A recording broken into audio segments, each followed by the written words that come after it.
যখন একটি Android tablet কিংবা মোবাইল নো পাওয়ার হয়, সেটি আমরা কিভাবে রিপেয়ারিং করব এবং কিভাবে চেক করব ডিভাইসটির হার্ডওয়্যার প্রবলেম হয়েছে নাকি সফটওয়্যার প্রবলেম হয়েছে। যদি হার্ডওয়্যার প্রবলেম হয়ে থাকে তখন আমরা কিভাবে বুঝবো ডিভাইসটির কোন আইসিটির প্রবলেম হয়েছে এবং কিভাবে রিপেয়ারিং করব। এই ভিডিওতে দেখাবো আমি যে অ্যান্ড্রয়েড ট্যাবলেট নো পাওয়ার এবং কিভাবে রিপেয়ারিং করতে হবে। ডিভাইসটির মাদারবোর্ড হচ্ছে HL মাদারবোর্ড, CPU SC7731C। তো ডিভাইসটি যেহেতু নো পাওয়ার, প্রথমে আমি চেক করে নেব ডিভাইসটি কোনো শর্ট আছে কিনা। মাল্টিমিটার দিয়ে আমি চেক করব ডিভাইসটির মধ্যে কোনো ধরনের শর্ট আছে কিনা। যদি শর্ট না থাকে তাহলে আমি পাওয়ার সাপ্লাই দিয়ে চেক করব ডিভাইসটি কেন চালু হচ্ছে না। তো প্রথমে চেক করে নেব ডিভাইসটির মধ্যে কোনো ধরনের শর্ট আছে কিনা। আপনারা দেখতে পাচ্ছেন যে ডিভাইসটির মধ্যে কোনো ধরনের শর্ট নেই, নর্মালি আছে। যেহেতু শর্ট নেই তখন আমি পাওয়ার সাপ্লাই দিয়ে চেক করব ডিভাইসটি কতটুকু সেন্স পাচ্ছে। পাওয়ার সাপ্লাই দিয়ে চেক করলে বুঝতে পারবো ডিভাইসটির কোথায় প্রবলেম হয়েছে, হার্ডওয়্যার প্রবলেম নাকি সফটওয়্যারের প্রবলেম। পাওয়ার সাপ্লাইয়ের মধ্যে আপনারা দেখতে পাচ্ছেন আমি অল্প কিছু সেন্স পাচ্ছি। যেহেতু কাঁটাটা উপরের দিকেও যাচ্ছে না এবং নিচের দিকেও নামছে না, স্টিল হয়ে রয়েছে। তো আমাকে প্রথমেই সফটওয়্যার দিয়ে চেক করতে হবে ডিভাইসটির সফটওয়্যার নিচ্ছে কিনা। যদি আইসি ভালো থাকে তাহলে অবশ্যই সফটওয়্যার নেবে, যেহেতু এটা সফটওয়্যারের প্রবলেম। তো আমি প্রথমেই সফটওয়্যার দিয়ে চেক করব ডিভাইসটির সফটওয়্যার নিচ্ছে কিনা।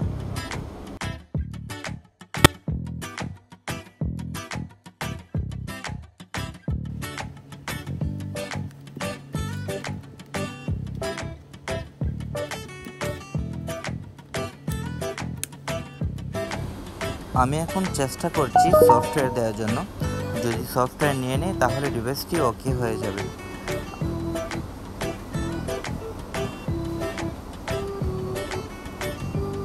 যেহেতু সফটওয়্যার নিচ্ছে না, রেড কালার চলে এসেছে, তখন আমাকে আইসি পরিবর্তন করতে হবে। যতক্ষণ না পর্যন্ত আইসি চেঞ্জ করে পুনরায় আপডেট করব ততক্ষণ পর্যন্ত ডিভাইসটি চালু হবে না। HL মাদারবোর্ড একটি র্যাম আইসি এবং রম আইসি আলাদা আলাদা। যেহেতু আলাদাভাবে দুটো আইসি আছে তখন আমাকে র্যাম আইসি পরিবর্তন করতে হবে, কারণ র্যাম আইসির কারণে এই প্রবলেমটি দেখাচ্ছে। যদি রম আইসির জন্য প্রবলেম হতো, যাকে বলে র্যাম আইসি, তখন ডিভাইসটি অল্প কিছু যেত এবং যাওয়ার পরে স্টপ দিত। যেহেতু টোটালি নিচ্ছে না তখন আমাকে র্যাম আইসি পরিবর্তন করতে হবে। আমি এই র্যাম আইসিটি পরিবর্তন করে পুনরায় আপডেট দেব। আপডেট দিলেই ডিভাইসটি ওকে হয়ে যাবে।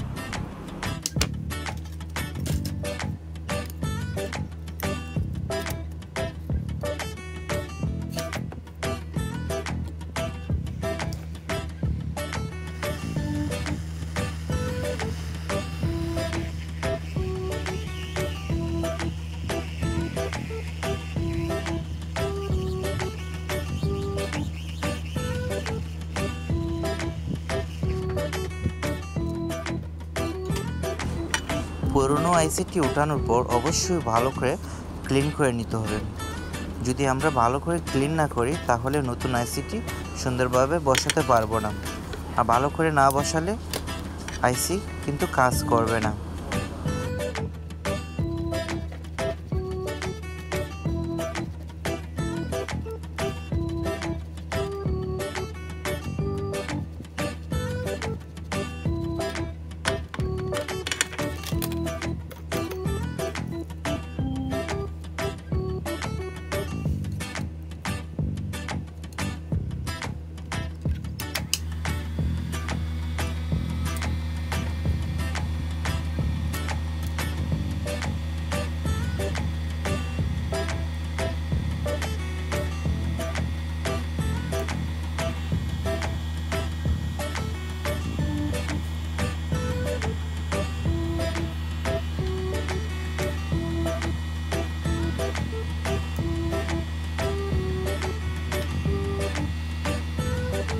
নতুন আইসিটি বসানোর পূর্বে অবশ্যই একটু করে পেস্ট লাগিয়ে নিতে হবে।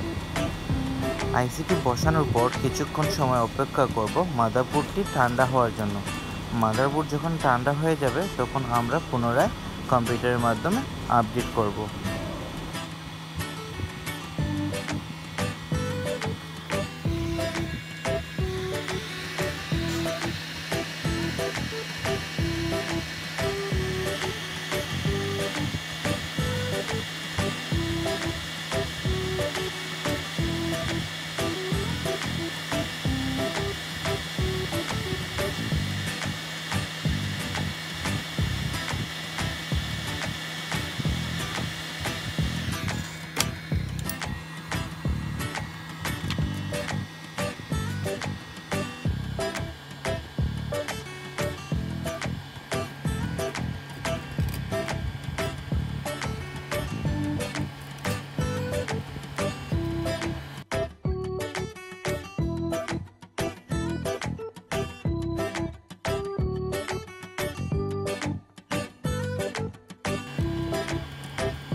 আইসি পরিবর্তন করার পর আমি পুনরায় কম্পিউটারের মাধ্যমে ডিভাইসটিকে সফটওয়্যার দেওয়ার চেষ্টা করছি এবং সফটওয়্যার নিচ্ছে। তো বন্ধুরাই বুঝতে পারছেন যে কিভাবে একটি ডেড মোবাইল অথবা ট্যাবলেট আসলে কিভাবে চেক করতে হবে এবং কিভাবে চেক করে প্রবলেমটি সলভ করতে হবে। যেহেতু ডিভাইসটির র্যাম আইসির প্রবলেম ছিল তাই আমি র্যাম আইসি পরিবর্তন করেছি। যদি ডিভাইসটির ফ্ল্যাশ আইসির প্রবলেম হতো তখন আমাকে ফ্ল্যাশ আইসি পরিবর্তন করতে হতো। আমি সফটওয়্যার দেওয়ার সময় যখন সফটওয়্যার নিচ্ছে না তখনই বুঝতে পেরেছি যে ডিভাইসটির র্যাম আইসির প্রবলেম হয়েছে। কারণ যদি ইরোজ অল এখানে এসে স্টপ হতো তখন বুঝতে পারতাম আমি যে ডিভাইসটির ফ্ল্যাশ আইসির প্রবলেম হয়েছে, তখন আমাকে ফ্ল্যাশ আইসি পরিবর্তন করতে হতো। তো বন্ধুরাই বুঝতে পারছেন যে কিভাবে একটি নো পাওয়ার ডিভাইস আসলে কিভাবে রিপেয়ারিং করতে হবে।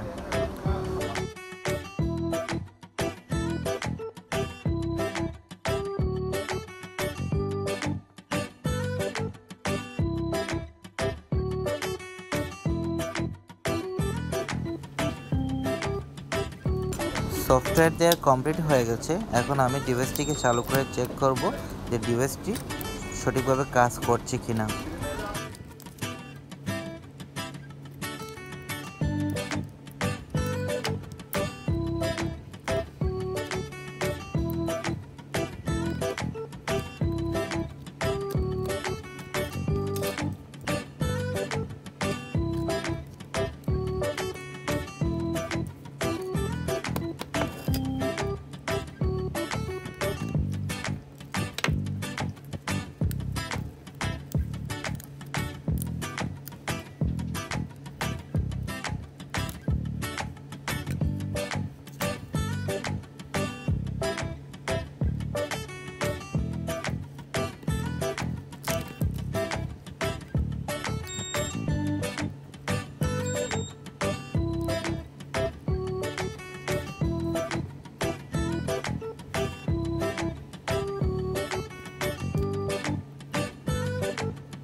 Please subscribe our YouTube channel and click the bell icon.